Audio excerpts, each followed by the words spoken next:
வணக்கம். இது உங்கள் ஊடகம், தமிழர்களுக்கான ஊடகம் ஜீவா டுடே. இப்ப உதயநிதி கண்ணிய குறைவா பேசிட்டாரு அந்த நடிகை குறித்து, அதனாலதான் நாங்க நடவடிக்கை எடுத்தோம்னு ஆதவரஜனெல்லாம் சொல்றாரு. பெண்களுக்கானது, அவரை ஜெயிலுக்கு அனுப்பணுங்கிற நோக்கமே கிடையாது, சட்டமன்றத்துல தடுக்கணுங்கிற நோக்கமே கிடையாது அப்படிலாம் சொன்னாரு. இப்ப சட்டசபையில உதயநிதி நேற்று தஞ்சாவூர்ல திரண்டது இவரே தேவையில்லாம ஒரு விளம்பரத்தை தந்துட்டாங்கன்னு தான் எல்லாருடைய கருத்தா இருக்கு. திமுகவே நினைச்சாலும் இப்படி ஒரு விளம்பரத்தை தர முடியாதுன்னு இன்னைக்கு பெரிய தஞ்சாவூர் திமுக செல்வாக்கான பகுதி, அங்க போய் அவரை நாங்க விசாரிக்கிறோம் அது இதுன்னு சொல்லி பெரிய லெவல்ல பண்ணிட்டாங்க.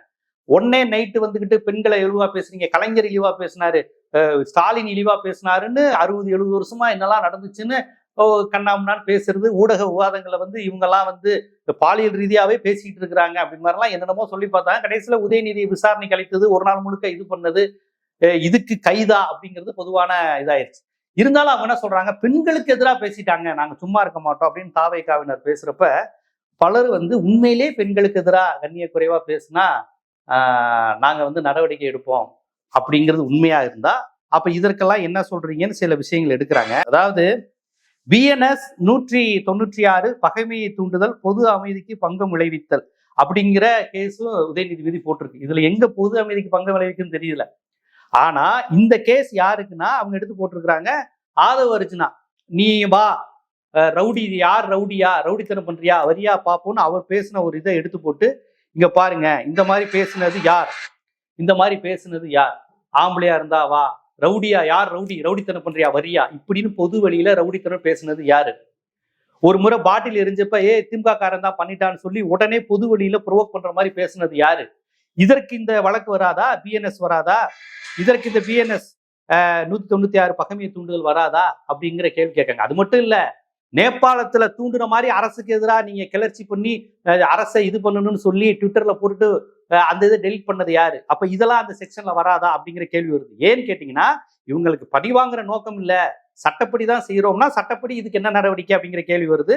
அதுக்கப்புறம் பிஎன்எஸ் 192 கலவரத்தை தூண்டுதல், பிஎன்எஸ் 296B பொது இடத்தில் அருவருப்பாக பேசுதல் அப்படின்னு போட்டுட்டு அவங்க ஸ்டாலினுக்கு எதிராக நின்று ஜெயிச்சாருல அந்த பாபு, அவர் சொல்றாரு ஆம்பளை ஒரு அப்பனுக்கு பிறந்திருந்தா, இப்படியே பேசுறாரு, ஒரு அப்பனுக்கு பிறந்திருந்தா வரியாங்கிறாரு. இது கலவரத்தை தூண்டுதல். வா, ஒரு அப்பனுக்கு பிறந்திருந்தா, தாயினுடைய கற்பை சொல்லி வா, மோத வா அப்படின்னு யாரு, ஸ்டாலினை எதிர்த்து ஜெயிச்ச அந்த விஎஸ் பாபு அப்படியே பேசுறாரு. அப்ப அவங்களுக்கு என்ன விடுவது, அப்ப அதுக்கு என்ன அர்த்தம் வரும் அப்படின்னு. அப்புறம் பிஎன்எஸ் 351 மிரட்டல் விடுவது, இந்த வழக்குல ஆம்பளையா இருந்தாவா, ரவுடியா இருந்தாவா, உரப்பனுக்கு பிறந்திருந்தாவா அப்படின்னு பேசுனது யாரு. இந்த வழக்கு இப்ப இவர்கள் மீது தாவைக்காவினர் மீது, தாவைக்கானுடைய அமைச்சர்கள் மீது வராதா. அப்புறமேட்டு சமீபத்தில் அந்த அமைச்சர் ராஜேஸ்வரி ஒரு ஆணை உள்ளாடை, அந்த வார்த்தையை கூட நம்மளால சொல்ல முடியல, அவ்வளவு ஆபாசமா அநாகரிகமா பேசி ஓட விடுவேன்னு சொன்னாங்களே, அவங்க மீது என்ன வழக்கு, இது அநாகரிகம் இல்லையா, இது அநாகரிகத்துல வராதா. பிஎன்எஸ் 351 மிரட்டல் விடுவது, அதுவும் ஆபாசமா, கண்ணிய குறைவு ஆபாசம் 2 பிரிவு வரும். இப்ப இவர்கள் மீது நீங்க நடவடிக்கை எடுக்க போறீங்களா, இந்த கேள்வி கேட்கிறாங்க. அடுத்து பிஎன்எஸ் 79 பெண்ணை கண்ணிய குறைவாக பேசுதல், மானவங்கப்படுத்துதல். முதலமைச்சரே நான் என்ன கவர்ச்சி அப்படின்னு சொல்லி ஒரு கவர்ச்சி நடிகையாங்கிற மாதிரி ஒரு சையை காமிச்சு பேசினாரு முதலமைச்சரே. அப்ப அது எந்த அடிப்படையில வரும். ஒரு பெண் கவர்ச்சி நடிகை என்றால் இழிவுனா, இன்னைக்கு கவர்ச்சி நடிகைகள் தானே சினிமால நடிச்சுட்டு இருக்கிறாங்க, எல்லாருமே கவர்ச்சியா தான் நடிக்கிறாங்க. அப்ப அவர்களை ஒரு போக பொருளா பாக்குறாங்களா, பெண்ணுங்கிற மரியாதை கண்ணியம் அவங்களுக்கு கிடையாதா. பேசினது முதலமைச்சரே இப்படி பேசியிருக்காரு. இதுல திருச்சி கிழக்குல பேசும்போது நன்றி தெரிவிக்கும் போது, அப்ப அது எந்த விதத்துல வரும். இதெல்லாம் செக்ஷன், எதெல்லாம் உதயநிதி மீது செக்ஷன் போட்டாங்களோ அந்த செக்ஷன்லாம் போட்டு இப்ப முதலமைச்சர் விஜய் இப்படி பேசியிருக்காரு, அமைச்சர் ஆதவ அர்ஜுனா பேசியிருக்காரு, அமைச்சர் ராஜலட்சுமி பேசியிருக்காங்களே, எம்எல்ஏ விஎஸ் பாபு பேசியிருக்காரு, இவங்க பேசுனதுலாம் என்னென்ன சட்டப்பிரிவுன்னு சட்டப்பிரிவோட போட்டு தடுக்கிறாங்க. அதனால இதை நம்ம எப்படி எடுத்துக்கிறது, எப்படி புரிஞ்சுக்கிறது. இப்ப இந்த கான்செப்ட பெண்களுக்கு கண்ணிய குறைவா பேசுவனா சட்டம் பாயும், சட்டத்தின் ஆட்சி நடக்குது, அதனாலதான் உதயநிதியை பண்ணவே ஒழிய சட்டசபைக்கு வரவிடாம தடுக்க இல்லைன்னு அவங்க சொன்னது உண்மையாக இருந்தால், அப்ப இந்த செக்ஷன்ல இருக்கிறவங்க மீது இப்ப ஓப்பனா பேசி வீடியோ ஆதாரத்தோட இருக்க, இதுக்கே நடவடிக்கை எடுக்கல. ஒருவேளை இனிமே குவியுமா தாவைக்காவினர் மீது இப்ப இந்த பிரிவு, ஏன்னா உதயநிதி முன்னுதாரணம் ஆயிட்டார்ல, அப்ப அந்த முன்னுதாரணம் வச்சு இவர்கள் மீது வழக்கு பாயணும்ல. அது மட்டும் இல்ல, கண்ணியம் என்பது அந்த நடிகைக்கு மட்டும்தானா அப்படிங்கிற ஒரு கேள்வி வருது. ஏன்னு கேட்டீங்கன்னா, நம்முடைய மாண்புமிகு முதலமைச்சர் விஜய் அவர்களுடைய மனைவியை பற்றி எவ்வளவு இழிவான வார்த்தைகள், அவ இவ காதுல கேட்க முடியாத அளவுக்கு அவங்க ஒரு பெண், ஒரு ஈழத்தமிழர், நம்ம முதலமைச்சருடைய மனைவி, இதெல்லாம் இல்லைன்னாலுமே அவங்க ஒரு பெண்ணுங்க. அவங்க ஒரு கணவன், 2 குழந்தைங்க இருக்கு, ஒரு தாய், அவங்க இவருக்கு மனைவி, 2 குழந்தைகளுக்கு தாய், நம்ம இந்தியாவை நம்பி வந்த ஈழ தமிழ் பெண் அவங்க. அப்படியெல்லாம் இருக்கும்போது இவர்களுக்கு இப்ப அந்த இதெல்லாம் எங்களுக்கு வேணாம், இப்ப அதெல்லாம் நான் கண்டுக்க மாட்டோம்னா யார் பேசுனா? அந்த நடிகை பற்றி உதயநிதி பேசிட்டாருன்னு போடுறீங்க, அவர் சொல்றாரு அந்த நடிகை பேரை கூட சொல்லுன்னு. ஆனா முதலமைச்சர் மனைவியின் பேரை போட்டு புகைப்படத்தை போட்டே கேவலமா பேசினாங்களே, அருவருப்பான வார்த்தைகளை பேசினாங்களே. பேசுனது எந்த கட்சிக்காரங்க? யாரு? முதலமைச்சருக்கு தெரியாதா? இது குறித்து மகளிர் தின விழால பேசும்போது அவ்வளவு ஒர்த்து இல்ல, அந்த மேட்டரை விடுங்கன்னு சொன்னாரு முதலமைச்சர். ஒர்த்து இல்லைன்னு அவர் யார சொன்னாரு? ஒரு பெண்ணை ஒர்த்து இல்லைன்னு மகளிர் தின இதுல அவங்க கட்சி பெண்கள்கிட்ட போறாரு, அவங்க பெண்கள் கைத்தட்டுறாங்களே. இது குறித்து அவங்க கட்சி பெண்கள்கிட்ட பேசும்போது காதுல கேட்க முடியாத அளவுக்கு ஆபாசமான விஷயங்கள்ல, ஆபாசமான உடல் மொழியில பெண்கள் வெளிப்படுத்தினாங்க. அந்த தாவேக்கா கொடி போட்டு அந்த தாவேக்கா கட்சி பெண்கள், நாங்கள் அவருக்கு இதுவாகவும் இருப்போம் அதுவாகவும் இருப்போம்னு சொன்னாங்களே. நான் என்ன சொல்றேன்னு உங்களுக்கு புரியும். அதெல்லாம் நம்ம சொல்ல வேணாம்னு பாக்குறேன். நாகரிகமா நம்ம ஜீவா டுடேல இந்த இவ்வளவு அநாகரிகமான வார்த்தைகள் வர வேணாம்னு பாக்குறேன். ஆனா அதையெல்லாம் அவங்க பேசினாங்களே, அவர்கள் மீது என்ன வழக்கு?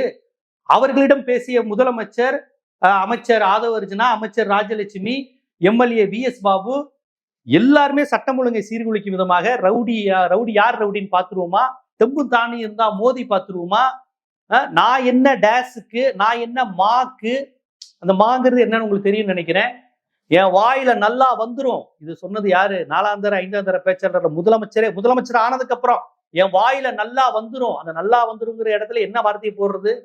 விஜயோட ரசிகர் ஒரு சின்ன பையன் கேட்கிறாரு, முதலமைச்சர் வாயில என்ன வந்துரும், என்ன வார்த்தை அது சொல்லுங்க.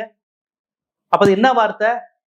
அப்ப இதெல்லாம் சட்டம் ஒழுங்கு, கண்ணிய குறைவு, ஆபாசம், அருவருப்பா பொது வழியில பேசுறது, தூண்டி விடுறது, இந்த மாதிரி இதுல வராதா?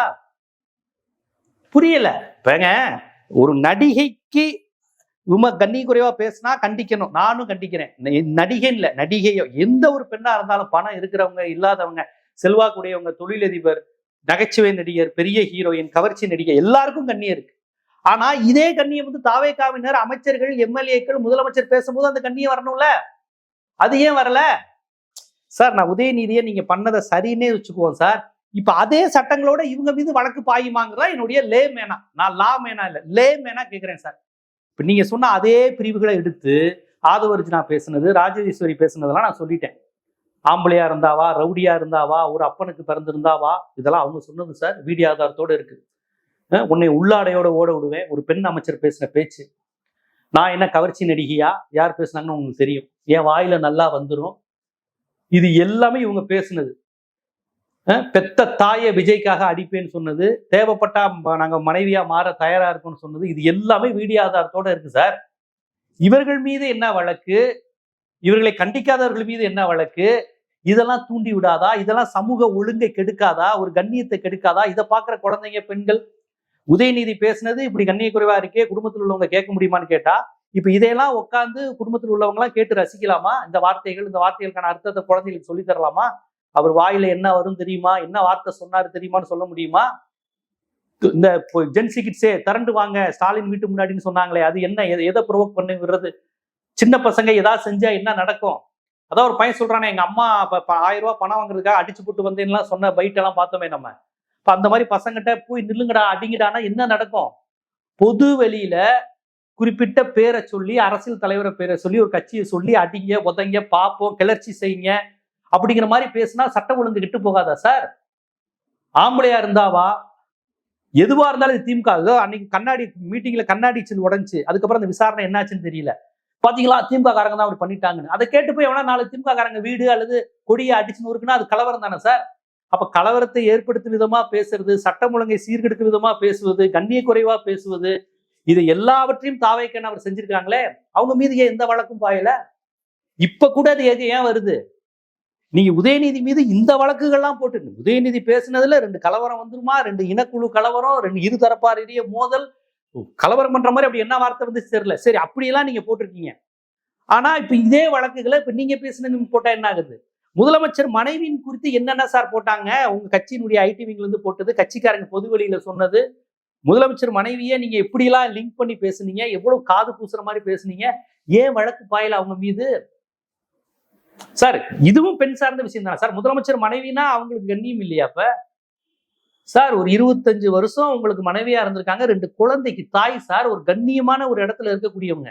அவங்க ஒரு ஈழத்தமிழ் பெண்ணு, நம்ம இந்தியாவை நம்பி தமிழ்நாட்டை நம்பி வந்த மருமகள் அவங்க. அவங்களுக்கு நீ டைவர்ஸ் கொடுங்க கொடுக்காதீங்க, அது உங்களுடைய பர்சனல். அது நமக்கு இவங்களோட தான் இவங்க வாழணும்னு சொல்லக்கூடிய உரிமை உங்களுக்கும் கிடையாது, எனக்கும் கிடையாது. அவங்க தனிப்பட்ட விருப்பம், இந்த பெண்ணோட வாழ்வது ஆணோட வாழ்வது, பிரிந்து போகட்டும் மீண்டும் சேர்ந்து வாழட்டும், அதெல்லாம் நமக்கு, அது நமக்கு யாருமே தலையிடக்கூடாது.